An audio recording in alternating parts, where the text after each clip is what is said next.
Alors, dans- on peut procéder n'importe comment. Il y a des écoles de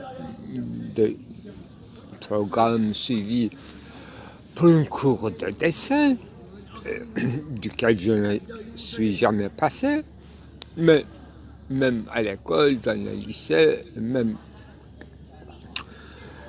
encore plus antérieur, je me suis remarqué par mes profs de peinture, Recim Darcy, parce qu'il y avait un cours au choix entre la peinture et la musique. Moi, j'avais choisi peinture. Pour quelle raison, je ne sais pas. Peut-être l'influence de ma grande sœur, qu'elle avait une script, scripture, manuscrit très fine. Et elle essaie de se chercher dans le dessin, parce que avant l'école, c'est-à-dire école primaire, ah oui, oui, oui, dans l'école primaire, donc très très tôt, je me suis relancé à une série de cartons à dessiner avec des crayons à couleur, dont le sujet serait les prototypes. Donc cette multiplicité des états que dont je connaissais vaguement l'histoire, mais je dessinais. Allez, il devait y avoir une douzaine de grands cartons de 70 centimes de longueur seulement. Tout est donné à l'école. C'est perquisitionné par adoration, je suppose. Ça devrait être exposé sommairement, sans cérémonie, dans une salle privée réservée aux professeurs et aux parents. Je ne suis pas félicité par aucun des étudiants. Ils sont en totale inconnaissance. Donc, c'est devenu quelque chose comme une moyenne de communication secrète avec les supérieurs des professeurs qui se collaborent. Donc, l'un parle à l'autre, etc. Mais ça, c'était un truc dont la récurrence a eu une fois dans une petite recommencement au dessin dans les années 80. Justement, je me suis prouvé que donc j'en ai fait preuve que je peux dessiner un habit, un vêtement ornementé d'un truc mal. Mes meilleurs amis me demandaient pourquoi tu as fait ce dessin, quel rapport. Je n'ai pas pu expliquer, c'était que des exercices de dessin. Alors, deuxième occurrence, en peinture, ça devrait être dans l'école Otaokul, donc médium classe après école élémentaire. Ça, j'étais très mal en musique, en notation. J'étais incapable, comme mes sœurs, ni chanter ni jouer un instrument. Mais j'avais fabriqué, donc à la commande de professeur de dessin, un truc en plâtre et une chose difficile, on peut appeler mon première sculpture en carré. Donc dans une châssis en bois, j'avais coulé le plâtre et c'est gonflé, c'est devenu une montagne tout en desséchant. Et au lieu de graver des figures, j'ai choisi tout à fait une autre méthode, contrairement à ce qu'on nous a commandé. Donc je n'ai fait aucune incision sur le plâtre gonflé, qui est devenu un paysage quand même, toute naturelle, toute blanche, désertique. Et j'ai commencé comme une pâtissier, prendre le plâtre mou et faire passer du moulage à la main, et les injecter sur cette surface gonflée en paysage, des statuettes en ronde qui ressemblent, maintenant que je me rends compte, à des peintures statuaires, installations de Mauruch, donc en rond cylindrique et ondulant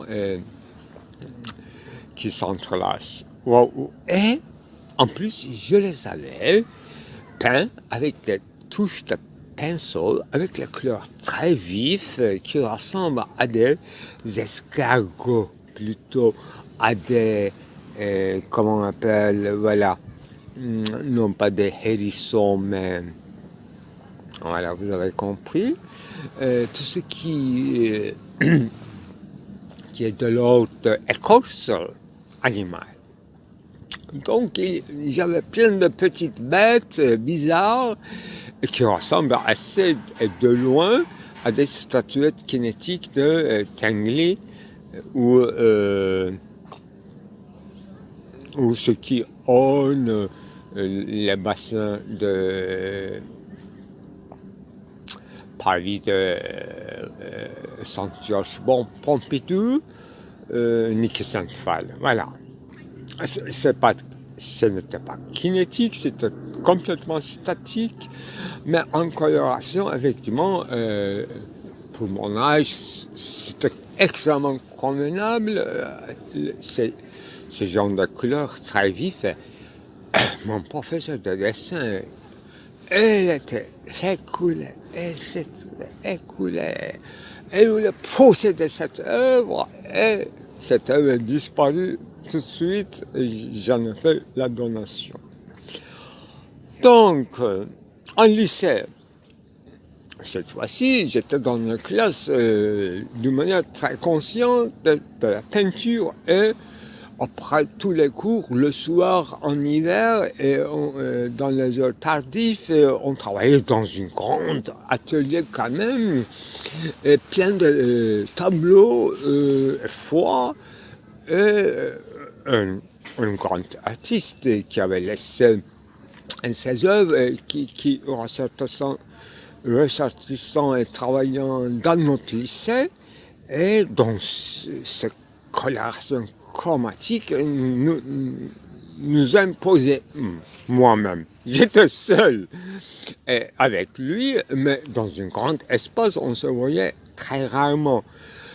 Eh bien, mon tableau était en petite taille, restait toujours dans l'atelier, et chaque semaine, je devais continuer à les faire progresser. Mais c'est devenu quelque chose sans inspiration, lente, les couleurs étaient trop lourdes, mornes. Bon, c'était un paysage, je ne me rappelle pas très bien, mais c'était marron, noir, une forêt obscure. Ça, je n'ai pas revu ce tableau qui est resté dans la propriété de la lycée. Dans l'université, effectivement, il n'y avait que, au départ, bon, à la maison, avec 2 ans de, disons, entre guillemets, chômage volontaire et vagabondage en nature, j'ai changé de discipline, etc. Donc j'avais peint, j'ai peint et je connaissais ce que veut dire à peu près l'histoire de la peinture, mais effectivement, dans les cours, ou bon, même en commençant au cinéma, dans le club de cinéma de l'université d'Istanbul, et je dessinais carré par carré tout ce que j'avais pris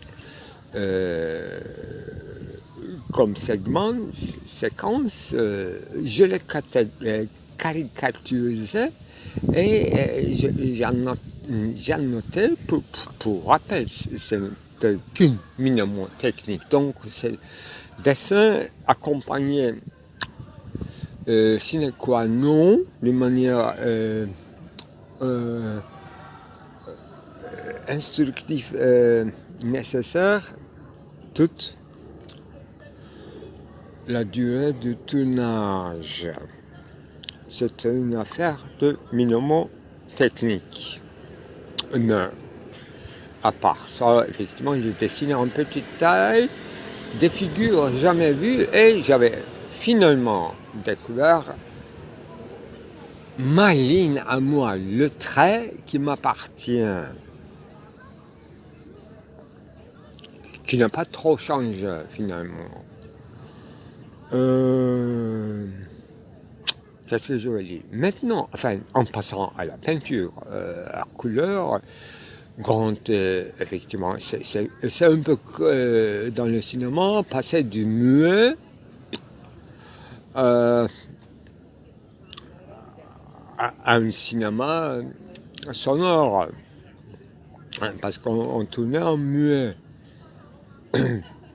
mais en couleur, malgré nous, enfin, c'est l'époque qui imposait la couleur. Kodak et l'autre Agfa, il n'y avait que 2 couleurs en choix. Il y avait une troisième, Toshiba, quelque chose comme ça, Japon. Et, en Inde, il devait y avoir une autre auquel on n'avait pas d'accès. De toute façon, toutes les couleurs s'étaient fanées détériorées avec le temps et mauvaises conditions de conservation en ce qui concerne les pellicules de Super 8 et 16 mm. Bon. Finalement, je suis devenu en couleur, en passant donc au film sonore. C'est une analogie tachiste. Donc le titre principal sur lequel je peux me placer dans la coloration, je suis tachiste. C'est facile à dire, mais ça se comprend, ça se communique. Tachisme, ça existe. Mais voilà, je suis resté fidèle tout en laissant tomber toute figuration, toute peinture, devenant un véritable professeur, un spécialiste de l'esthétique kantien, sans aucunement penser ni l'un de mes dessins, etc., en développement, bien sûr, avec l'aide théorique des écrits de Jean-François Lyotard qui interprète Kant, Voilà, il faut que je reste là parce que la suite de l'histoire, vous le connaissez, parce que c'est officiel et je traite très bien en plusieurs enregistrements. L'esthétique ancien qui commence avec Manifold et qui finit avec quoi? Avec le sublime info, tout en passant par la figuration. Je rappelle, tout en passant un procès d'envie de figuration, et ça se finit là où il a commencé pour être fidèle à l'énigme, et j'ai perdu ma bague une deuxième fois, mais avec mes yeux d'aigle, et je le retrouve tout de suite. Bon, perdre la bague qui nous rend invisibles, et tout d'un coup on est devenu finalement, et j'ai remis ma bague et je suis invisible et je peux parler. Voilà, le chapitre manquant, alors que c'était prêt à ma thèse de doctorat, c'était des constructions de visibles et je n'ai pas inséré à ma thèse. J'ai fait une finale littéraire pour laisser plus tard l'histoire de figuration et l'esthétique. Parce que ça amalgamait pas si facilement que cela. Et des constructions du visible, cet article développé avec un doublet avec note en bas de page qui est devenu tout à fait un autre article tout en restant le même.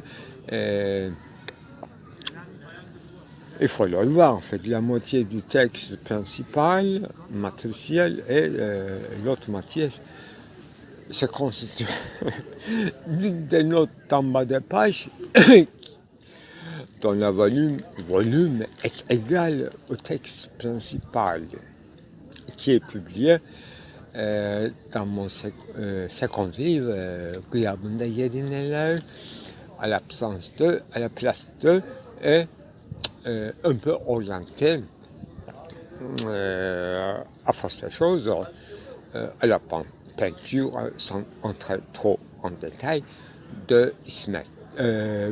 Ismet Doğan, dont notre seule filialité était, d'après ce que j'ai appris plus tard, nous étions tous les deux dans le même lycée. Oui, Tataniel. Et ça restait là. Le texte indépendant de tout artiste constitue quand même une chaîne extraordinairement riche qui comporte des découvertes et des retrouvailles comme le grand esthéticien nommé Jean-Marie Pontevia. Voilà, marquant pour moi. De manière au moins nietzschéenne de peindre, une manière dionysiaque et une manière apollonienne. Voilà, je suis tachiste, disons, une dénomination trop générale pour expliquer une singulière cas. Est-ce que je suis est-ce que je suis apollonien au sens de Pontevia ou dionysiaque ou violent? Je suppose que je suis violent au sens pictural du terme, comme je les avais déjà dit, que je suis très bon dans une rapidité et intensité en trait, en dessinant.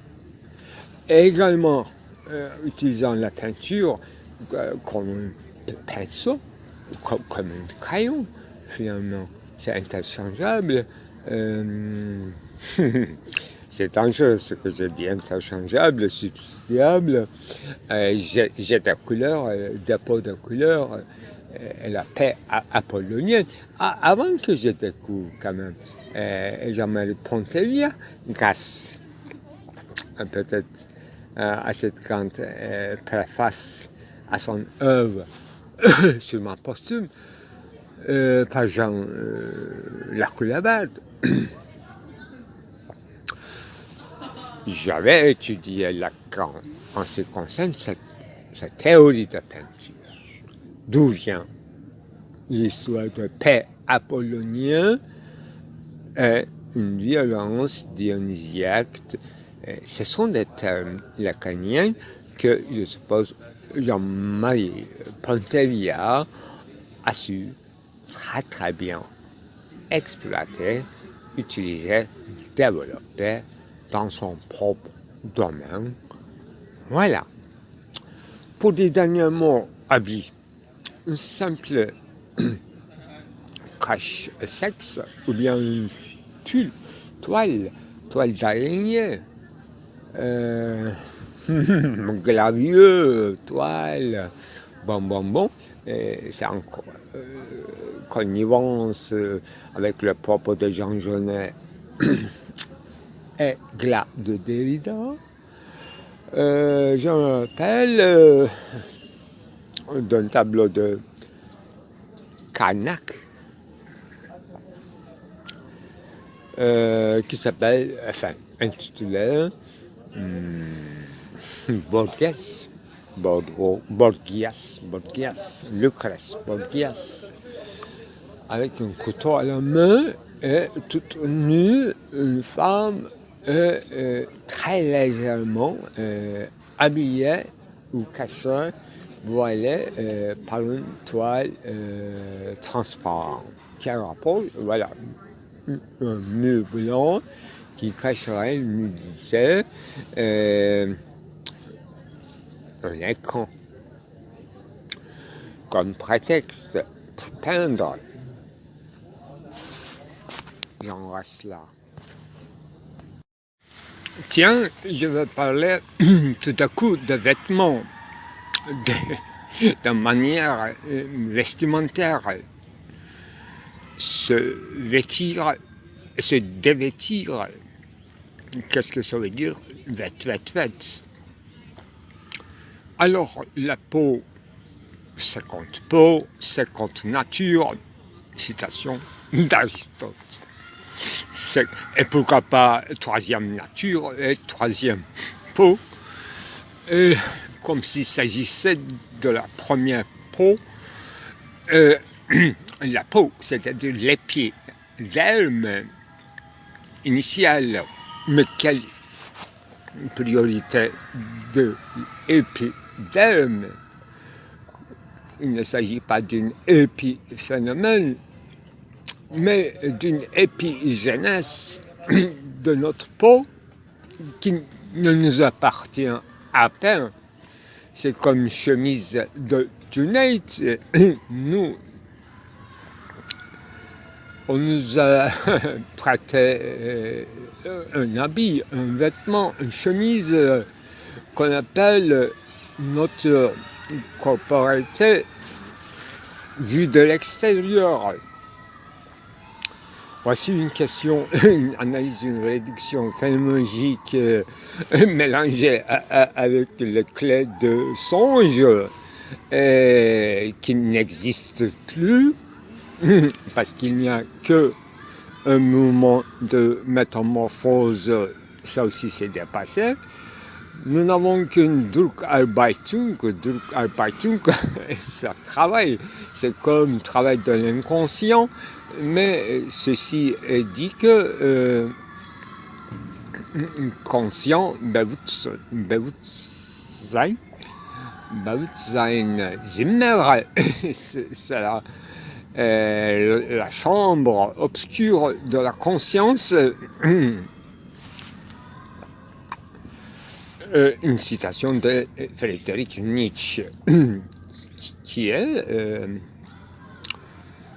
cité par Sarah Kaufman dans son petit travail, sûrement une exposé à l'école normale supérieure à son directeur, je suppose à Jacques Derrida. Le petit livre obscur s'intitule Caméra obscura de l'idéologie, avec la production d'un certain nombre de peintures et de mosaïques, dont c'est une sorte de Dionysos sur panthère, et monté sur une panthère, mais à l'envers, c'est-à-dire comme notre Nasreddin Hoxha,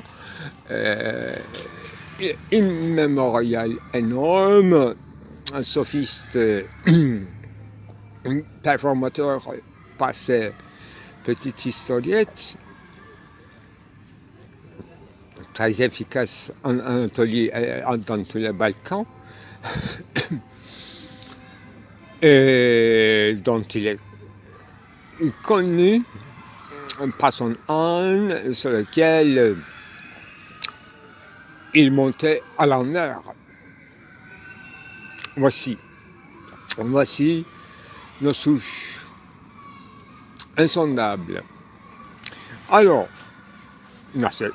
quand on parle de vestimentaire, de manière de se vêtir, il est impossible de ne pas nommer Nasreddin Hoxha, l'une de ces petites historiettes, des contes très courtes, qu'on appelle fukara chez nous, une fraction, je dirais, elliptique, trop courte pour être conte, quelque chose de l'ordre de la fable de La Fontaine, encore plus courte, et c'est complètement oral, et on peut métamorphoser selon la circonstance pour atténuer les choses.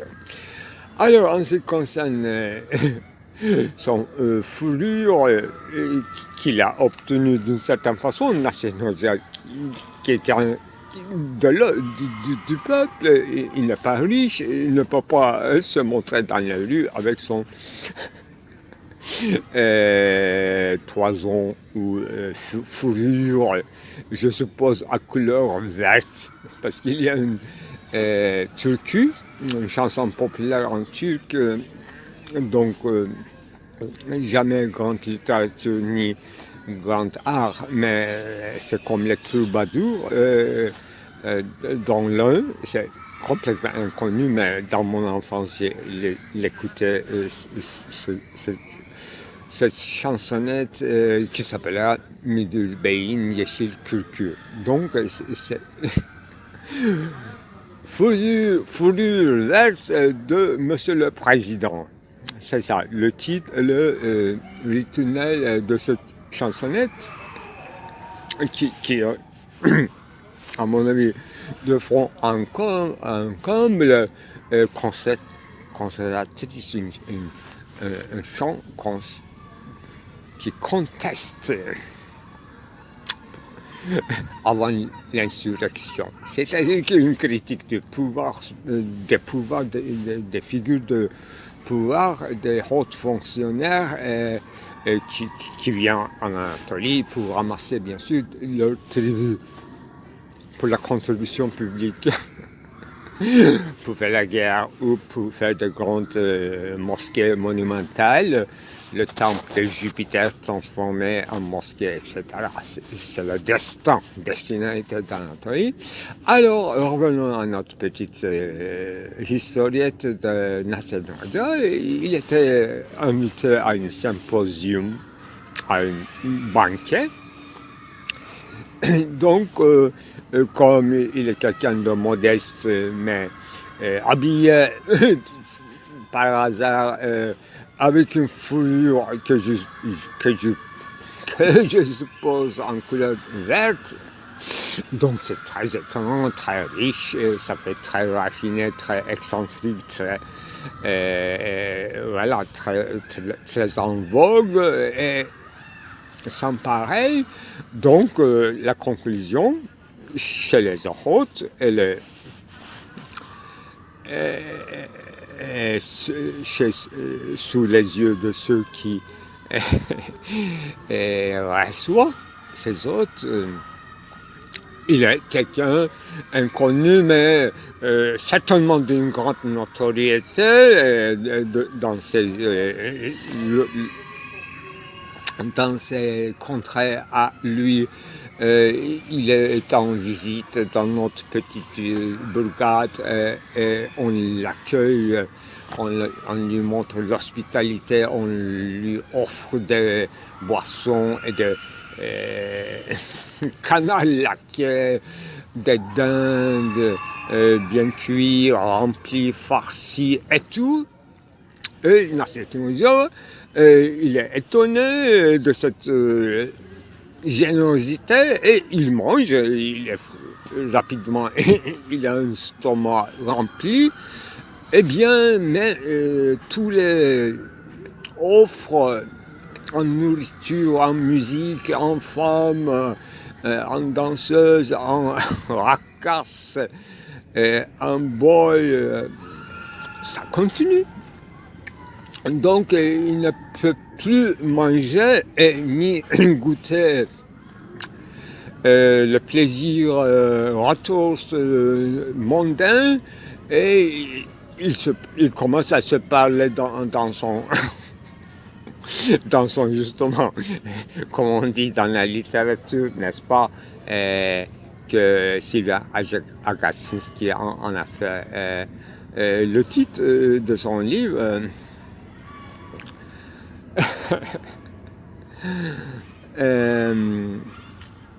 Donc il se parle à haute voix,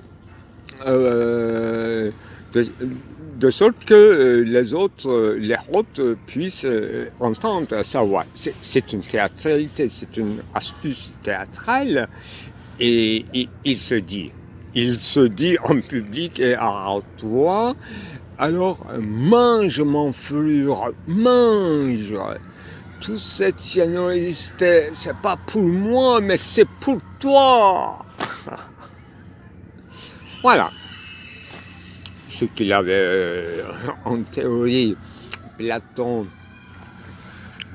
avait fondé cette distinction primordiale concernant la destinalité ou à la nature, à la différence radicale de l'homme qui serait d'emblée pris un sceau maudit de la séparation irrémédiable de l'être et d'apparaître.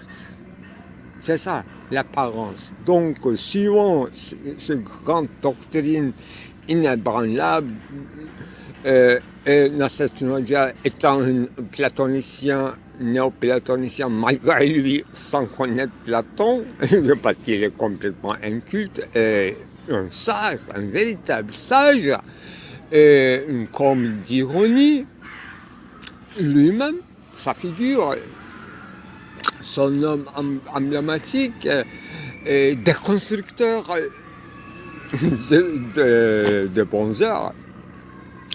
Voyez,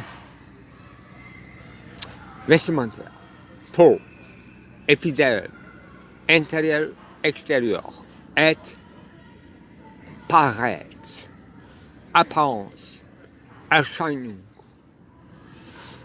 Être sans en être sûr d'en être un pleinement, adéquatement. Cette possibilité de se disjoindre, c'est-à-dire cette possibilité constitutive d'une fougue, c'est-à-dire disjoint, délire, je ne dis pas fente, chise, déchirure, il y a plein de mots en français, déloge, et les autres en compagnie utilisent Fellure, qui aimait bien par Deleuze. Et cette fois-ci, c'est quoi?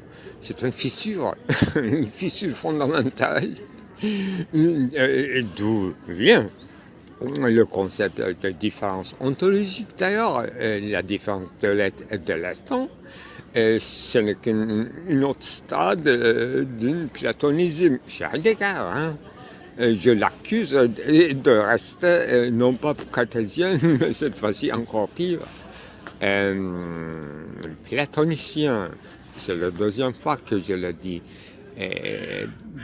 d'un si clarté que c'est là. Alors, en truc, il y a une phrase qui est encore plus succincte, encore plus elliptique. Tout le monde, à l'ancien, pas maintenant, comprend tout de suite de quoi il s'agit sans raconter longuement comme moi, comme je l'ai fait, en plus ajoutant des séquences explicatives. Une historiette nationale est connue par son emblème, un dicton, c'est-à-dire mange mon fureur, ma fureur, mange. Yekulkumye, ça veut dire ça en turc classique, populaire, et dont tout, comme tout, ce genre de sagesse que j'appelle dans mon livre Projeté, jamais réalisé,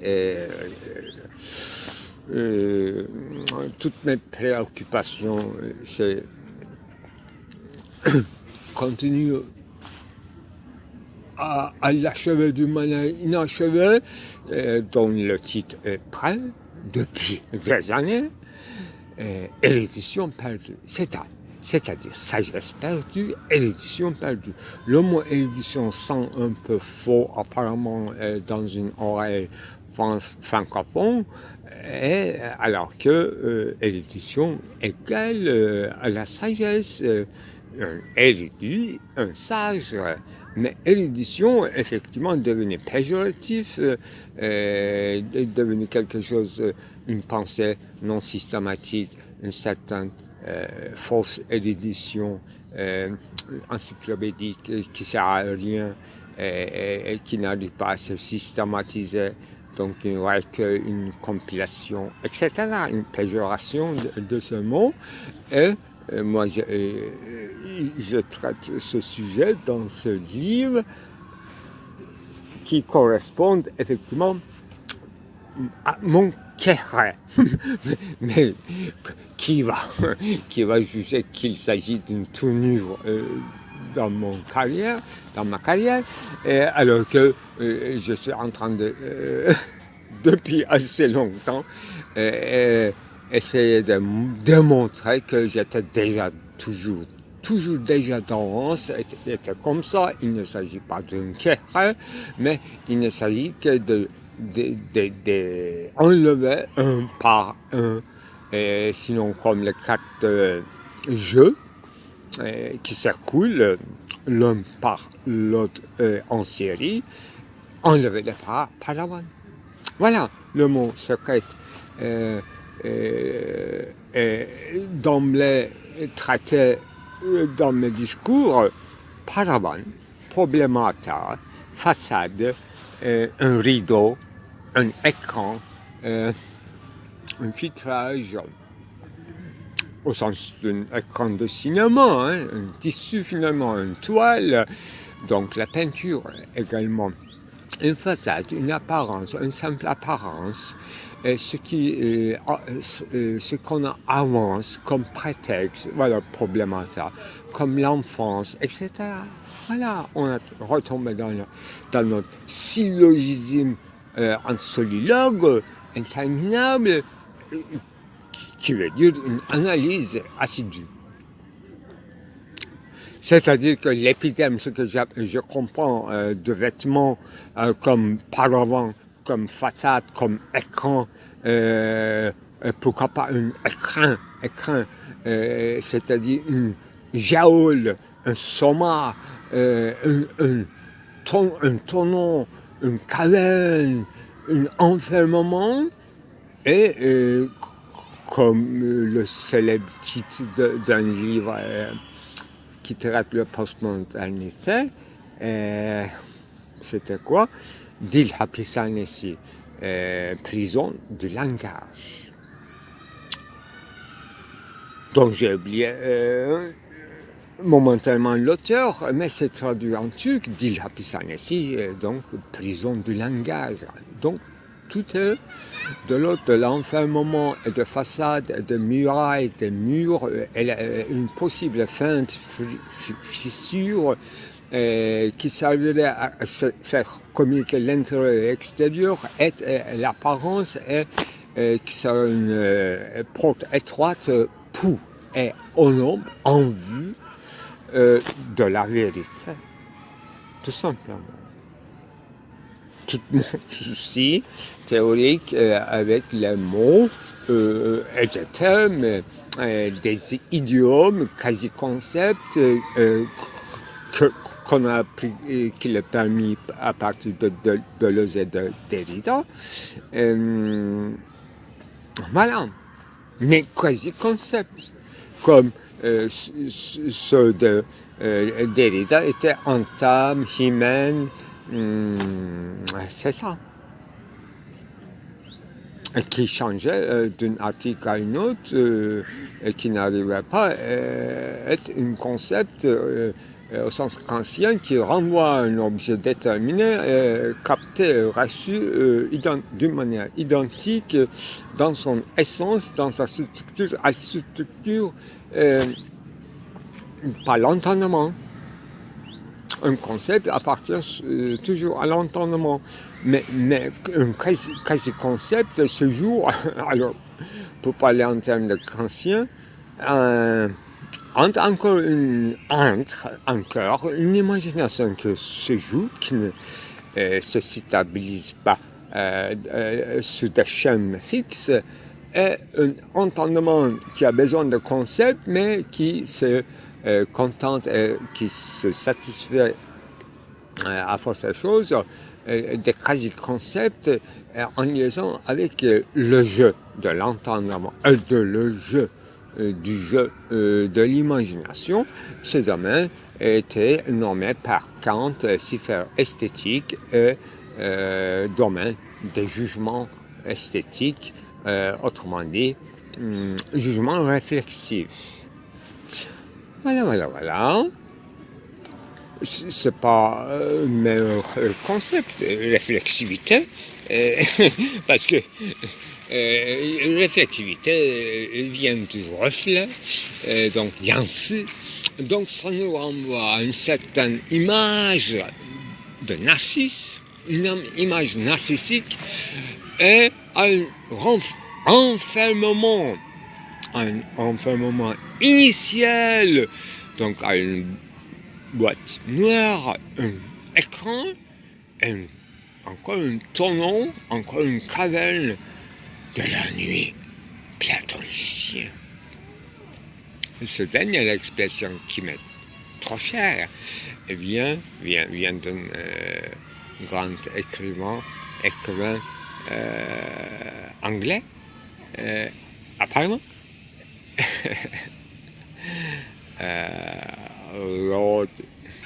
Voilà. Ce n'est pas Edgar Allan Poe, mais qui se joue dans le même domaine, avec ses contes fantastiques que j'appelle, que tout le monde appelle thrill en anglais, des choses en suspense et très curieux, et un peu Lord Boyle, voilà, non pas Lord, mais Sir Boyle, son nom complet, très long. J'ai fait un arrêt. On commence sur la couture vestimentaire en tant que mur blanc, parfois transparent, suggestif, qui cache une certaine nudité, comme c'est contre nature ou c'est contre peau, et pourquoi pas une énième d'où commence et où finit nos séries vestimentaires. Qu'est-ce qu'un veston et comment porter le col d'un veston. C'était une petite renvoi littéraire à l'exercice de City de Raymond Queneau. Tout se tourne. La chose la plus tangible dans ce livre sériel qui fait le tour de tous les styles rhétoriques qui s'appelle Exercice de style. Ce livre, qui n'est ni roman ni un conte, mais quelque chose d'extraordinaire, comme l'autre livre d'Italo Calvino, n'est-ce pas? Destin croisé, Château de Destin croisé, qui n'est qu'une ébauche de inventer des récits à partir de contingences des quatre tarots. Là, on est là. Et chaque fois, je cite ce livre d'Italo Calvino, effectivement, on est dans les eaux wittgensteiniennes, qui dit que les hommes ne se parlent pas, il ne s'agit pas d'une logos véritable, ni une flactus vocis qui tourne au vide, mais on se contente de se montrer simplement des jeux de cartes. Hein. Ce qu'on appelle dialogue, c'est voilà. Voilà, j'ai la pêche. Puisque j'ai réussi de le compiler, tout ce que j'ai dit, je suis déjà content, je suis déjà satisfait, et j'ai acquitté mon devoir, ma dette envers le jour avec une majuscule. La chose la plus principale pour tout vivant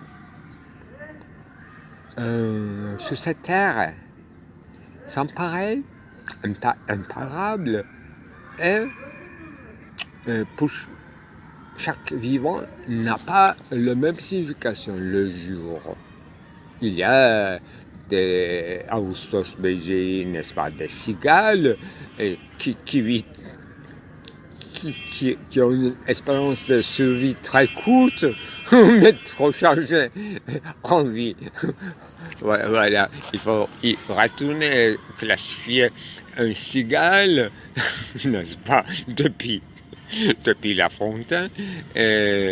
On parle de cigale, j'adore bestiaire, je souligne chaque fois, non pas bestialité, mais ce qu'on appelle bestiaire, c'est-à-dire une certaine imaginarum qui travaille sur la figure, sur les cas de figure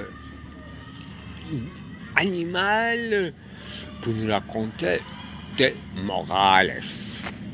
J'adore les contes, La Fontaine, Swedenborg et les autres Allemands, comment ça s'appelle, Hofmannsthal, encore plus compliqué, encore plus, et Boyle, un seul Boyle, qui parlait d'une une terrible nuit platonicienne, une cabane de nuit platonicienne, une nuit platonicienne, ça ne s'arrête jamais, une nuit. Voilà. Autant le concept de jour, dies, fausse, lumière, Dieu est très riche, et autant la nuit donc diabolique, Lucifer, Baphomet, djinn, mauvais génie, cartésien, et toute mazdaïsme, toute Zarathustra, ces religions archaïques et qui ont une survie, à mon avis, à travers Marcion de Sinope jusqu'à, selon ces interprétations de Klossowski, jusqu'à Marquis de Sade, qui est contemporain de champion de bonté et de bonnes intentions, Emmanuel Kant. Donc on est dans la nuit, non pas platonicien, mais encore dans une nuit encore plus obscure et encore plus enfuie qu'une nuit en pleine lumière finalement. Une nuit platonicienne, c'est comme les rues de Trafalgar, les grands boulevards de Manhattan. C'est ça la nuit platonicienne. Tokyo, des choses comme ça. Et il y a encore une nuit plus obscure de ce que nous appelons une nuit new-yorkaise, nuit de Tokyo. C'est la nuit de Ehriman, de Mazda.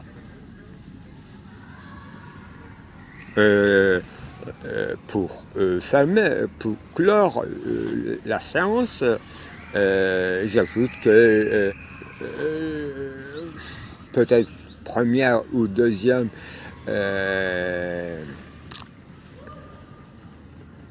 l'une de mes premières peintures sur toile à l'huile représentait une déesse de Mitra. Peut-être que je ne connaissais pas le nom, mais j'ai remarqué récemment qu'il s'agissait d'une citation d'une autre l'eau forte que j'avais découpé, et le rouge, en rouge, exactement. C'était une sorte de guide touristique très bonne qualité, et écrit en français, que j'avais déchiqueté avec ciseaux pour garder pour l'éternité. 40 ans, c'est quand même une éternité pour une vie humaine. Et je les retrouvais dans un album de photographie des années 70 80. Parce que c'était caché en pli entre les photos. Et on ne voyait jamais. Je les avais bien tapissés. Mais c'est comme une expression antique dit que balayer tous les saletés sous le tapis. Alors, faire un nettoyage d'inconscient devrait passer d'abord à vérifier sous le tapis turc s'ils sont volants ou stables. Hanout veut dire un marchand de tapis qui prend des commissions sur chaque vente. Donc il n'est pas propriétaire de magasin. Et mon père, quand il a appris que j'étais assez curieux pour apprendre des langues occidentales, il m'avait proposé comme boulot saisonnière dans les étés, devenir vite hanouttu. Donc une commission, quelqu'un qui trouverait des acheteurs potentiels et qui va prendre des pourcentages sur vente. C'est ça, hanouttu.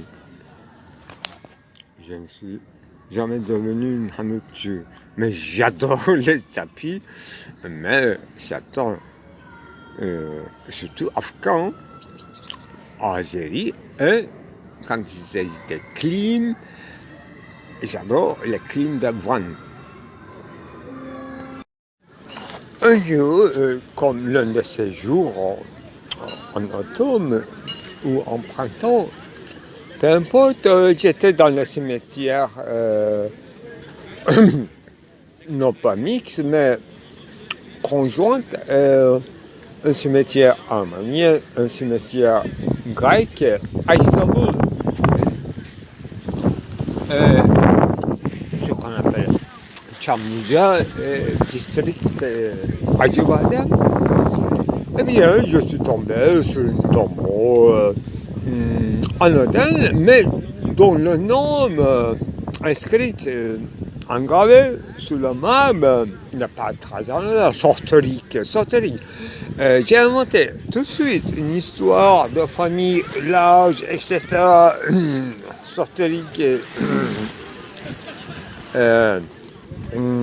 comment on appelle? Voilà, une vierge de 60 ans, de sorteliques de diverses religions, de sorteliques de renégats, de sorteliques de juifs, d'Espagne, de sorteliques de toutes l'aventurisme en flagrant délit de croisement à la merci d'Anatolie, de ménages fructueux en commerce, etc. Sortorique, qui est connu comme trademark de grands armateurs dans ces régions du monde qu'on appelle mer Méditerranée. Méditerranée, c'est-à-dire entre la terre, entre deux côtés, entre Mésopotamie, voilà, toujours entre, être entre. Alcool, ben ils sont morts, la plupart. Il devait y avoir du vivant, mais j'en ai rien à voir avec le vivant dans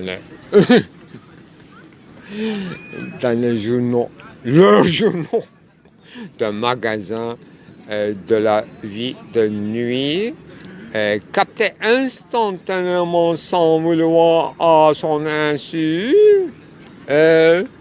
traitement. Toujours. Voilà.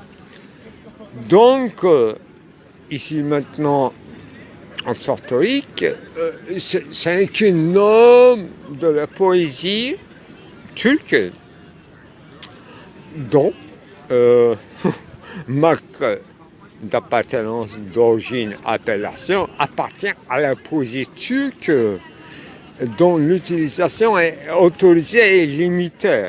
Vous voyez?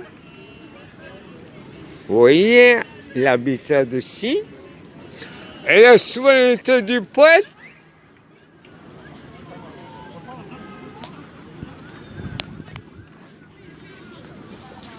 Alors que le nom, dans son origine, Hostorix, avec une H muette, qui devient sortorique, avec un renversement univoque pour stabiliser toute dérision et dérivation, un grammaire qui n'existe pas. Donc, un langage oral passé par lui dire d'une génération à une autre, une Besoldung qui se construit sans parole, sans serment, sans confession, loin de là. Une athéisme, atterrissant, c'est-à-dire plus bas que le plus bas de matérialisme, plus bas que Georges Bataille, encore plus bas, insondable, qu'on appelle Sirkeci, le capital de la Turquie ottomane. dans ces derniers siècles. Donc, quel rapport avec vinaigre, n'est-ce pas? Un quartier central d'une ville métropole encore plus écuménique, dans le quartier central, dans la proximité de l'ancien palais de Topkapi,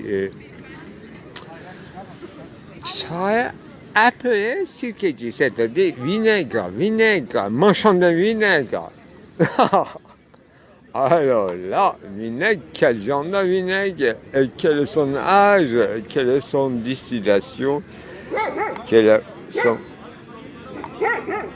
appellation contrôlée? Non, ça n'existe pas. Ça diversifie selon Petite Sainte-Sophie, qui était responsable de bains publics au sens de baptême régional, de quartier de Kadega qu'on appelle Nef, et jusqu'à ceci, et jusqu'à la rue Kalonji-Koulou, c'est-à-dire grand navire, était fou, qui descend de Topane, encore que, Topane, cité 2 fois,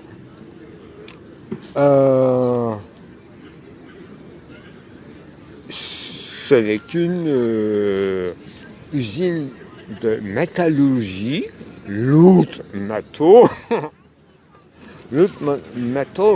pour en faire des canons, pour aller jusqu'à la porte de Budapest. Imaginez, de Constantinople à Budapest, c'est une vol d'oiseau. Pourquoi pas Jérusalem? Pourquoi pas Beyrouth? Pourquoi pas Damascus? Pourquoi pas Bagdad? Jamais. Parce qu'il y a des discussions, ce qu'on appelle des discussions, une réfutation en théologie, à l'intérieur très imbroglio de l'islam. Jamais, sauf une fois, 2 fois avec Iraniens, qu'on a fait la guerre.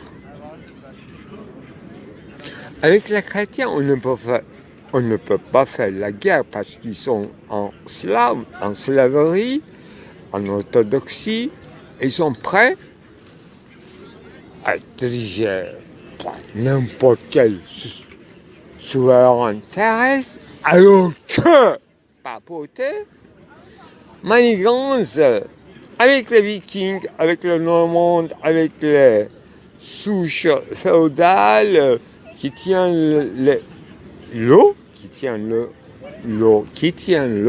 veut dire déréber, l'essence même de féodalité, jamais compris en Europe, qui est pratiquée foncièrement et d'abord en Europe, puis en Afrique, c'est-à-dire la source d'eau. Mise sur la source d'eau potable. C'est ça, l'enjeu. Sinon, la terre, malheureusement, c'est le destin et un quotidien et la douleur de tout le monde, y compris le dernier Hollandais qui tombe en Indonésie. Toujours dans le mer, il sera étranglé dans ses propres quoi?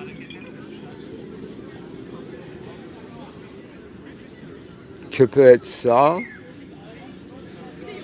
Matière première pour s'occuper n'importe quoi, l'éterniser comme fossile, soit en profil, soit en recto, soit en verso, soit en abstandungen sériel, et ce sera l'histoire du monde montrée en 12 images. C'est tout. Très cool comme histoire.